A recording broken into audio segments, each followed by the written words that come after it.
ایک دفعہ کسی گاؤں کی ایک بڑھیا کسی ضرورت سے شہر جا رہی تھی۔ راستے میں اسے دو چالباز ٹھگ مل گئے۔ ٹھگوں کو پتا چل گیا کہ بڑھیا مالدار آسامی ہے۔ وہ اس کے پیچھے لگ گئے اور اس سے مال ہتھیانے کی ترکیبیں سوچنے لگے۔ ادھر بڑھیا نے بھی تو دھوپ میں بال سفید نہیں کیے تھے۔ وہ ان ٹھگوں سے خبردار ہو کر اپنے راستے پر چلتی گئی۔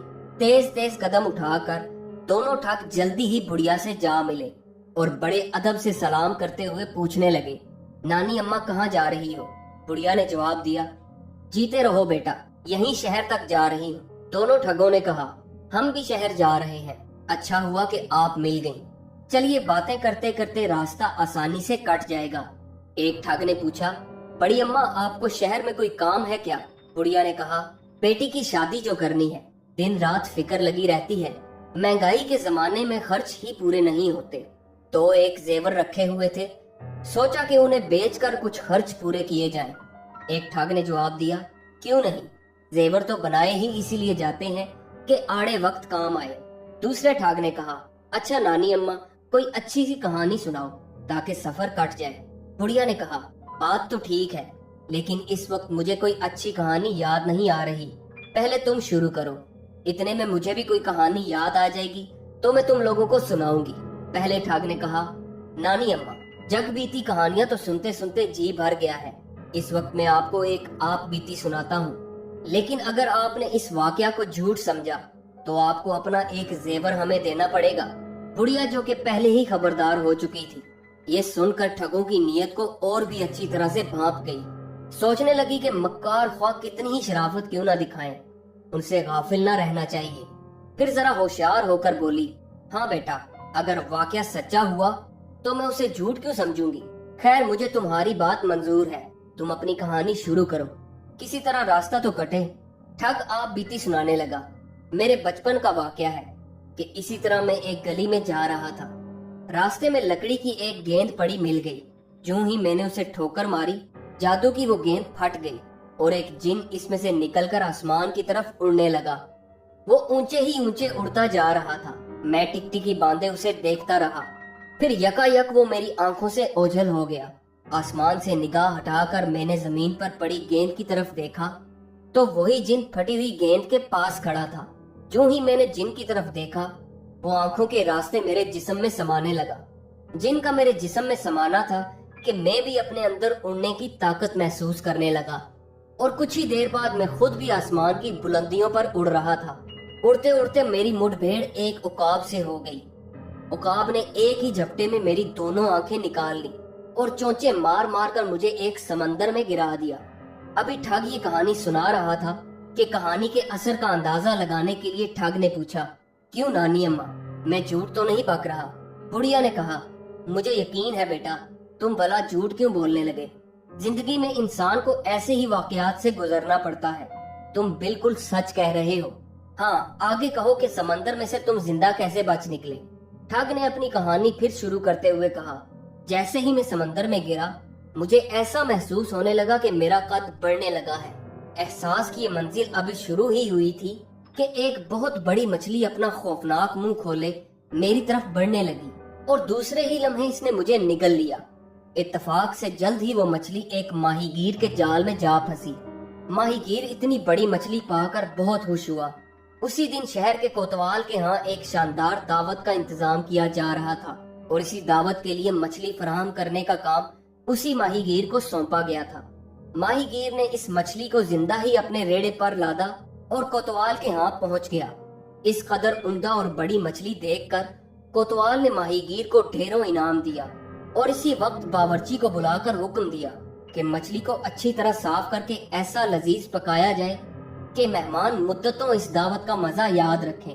مچھلی کی صفائی کے لیے باورچی ابھی اپنے اوزار ہی سنبھال رہا تھا کہ لپک کر مچھلی نے باورچی کو پکڑ لیا اور دوسرے ہی لمحے اسے زندہ نگل گئی۔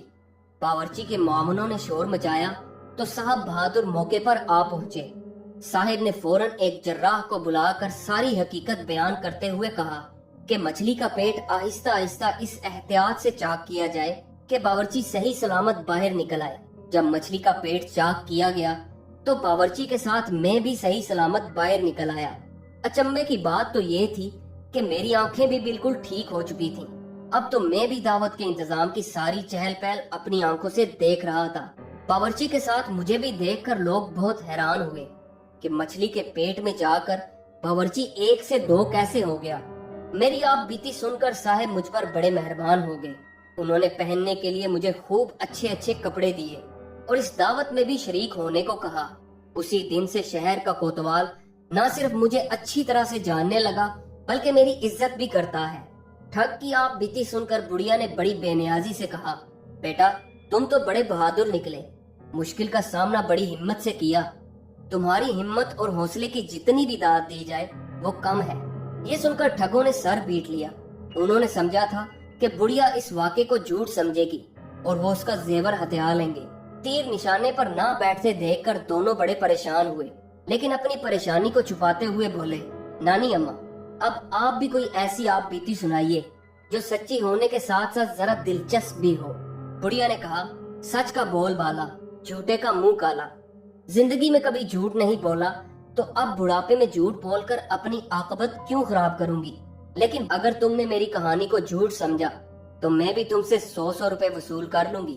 اسی امید پر کہ بڑھیا کی کہانی سننے کے بعد ایک بار پھر انہیں بڑھیا کو پھانسنے کا موقع مل جائے گا، ٹھگوں نے ایک زبان ہو کر کہا، ہاں ہمیں منظور ہے نانی اماں۔ بڑھیا نے اپنی آپ بیتی سنانی شروع کی۔ میرا باپ ایک کسان تھا۔ جب میری شادی کی تو اس کے جہیز میں بیلوں کی ایک جوڑی بھی مجھے دی۔ بہت ہی اچھی جوڑی تھی۔ دور دور کے گاؤں سے لوگ ان بیلوں کو دیکھنے آتے تھے۔ ایک دن کیا ہوا کہ باہر کھیتوں ہی میں کام کرتے کرتے وہ دونوں بیل ایک دوسرے سے بھڑ گئے۔ ایک نے دوسرے بیل کے ماتھے پر ایسا سینگ مارا کہ خاصا گہرا زخم ہو گیا۔ بہت علاج کروایا مگر زخم ایسا تھا کہ بھرنے میں نہ آتا تھا۔ ایک دن نہ جانے کہاں سے ایک بنولا زخم میں جا گھسا۔ بہت کوشش کی مگر نہیں نکلا۔ کچھ ہی دنوں میں وہاں ایک پودا اگایا۔ بڑھتے بڑھتے جب وہ خاصا بڑا ہو گیا تو اس میں ایسی عمدہ کپاس کے ڈوڈے لگے کہ تمہیں کیا ہی بتاؤں۔ ہم نے کپاس جمع کرنا شروع کر دی۔ اس طرح سے ہمارے پاس کافی کپاس جمع ہو گئی۔ اب تو اس انوکھے بیل کی چرچا اور بھی دور دور تک ہونے لگی اور روزانہ اس بیل کو دیکھنے والوں کا تانتا لگنے لگا۔ ہم نے بیل کو اپنی حویلی میں باندھ دیا اور اس عجوبے کو دیکھنے کے لیے بیل درشن کے چندہ کے طور پر 4 آنے فی کس پیسے لگا دیے۔ سچ پوچھو تو اس بیل کی بدولت ہمارے دن پھر گئے۔ بیل درشن چندے کے ذریعے جب ہمارے پاس اچھی خاصی رقم جمع ہو گئی تو ہم نے کئی عورتیں روئی بیلنے پر لگائیں۔ ایک طرف دھنیے روئی دھن رہے تھے، دوسری طرف کئی عورتیں چرخوں پر سوت کاٹ رہی تھیں۔ اسی طرح کئی جولاہے ہماری ہی سوت کا کپڑا تیار کرنے پر مقرر تھے، جنہوں نے بن بن کر کپڑوں کے انبار لگا دیے۔ ان کپڑوں میں کھیس خاص کر بہت ہی اچھے بنے تھے۔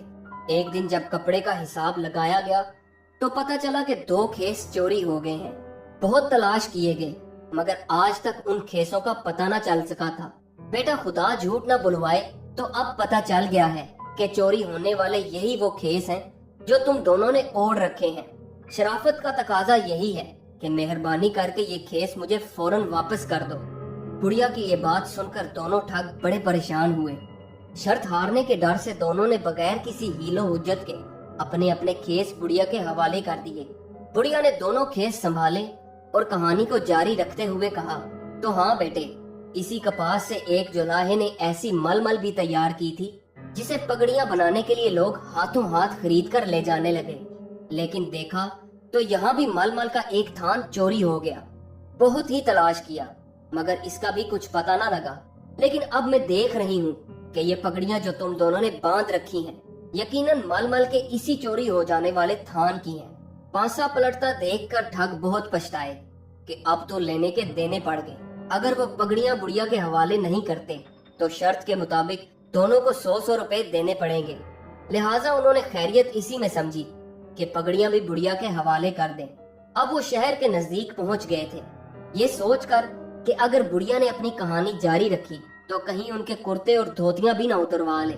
ایک ٹھگ نے بات پلٹتے ہوئے کہا، نانی اماں، آپ کی کہانی تو واقعی بہت سچی اور دلچسپ معلوم ہوتی ہے، لیکن ہمیں بھوک بہت لگ رہی ہے، کھانے کے لیے کچھ لائی ہو تو ہمیں بھی دے دو۔ بڑھیا نے کہا، بس اب تو شہر آیا ہی سمجھو، مجھے اپنے زیور بیچنے ہیں، جب زیور بک جائیں گے تو آرام سے کسی جگہ بیٹھ کر کھانا بھی کھائیں گے۔ ٹھگ دل ہی دل میں بہت خوش ہوئے اور سوچا کہ اچھا